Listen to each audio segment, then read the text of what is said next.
Luto tayo ng paksiw na bisugo. Sapinan muna natin ng luya, sibuyas, bawang yung ating kaldero. Maglalagay na rin tayo ng okra at talong.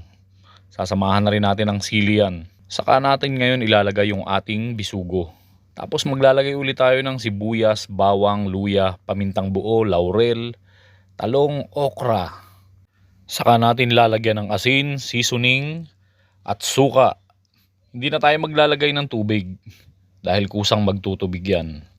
Para medyo maanghang, maglalagay na rin tayo ng chili powder. Kung walang chili powder, pwede tayong gumamit ng siling labuyo. Hihintayin lang natin kumulo yan. Kapag nag-umpisa ng kumulo, doon tayo mag-uumpisang magbilang. Mga 5 minuto lang.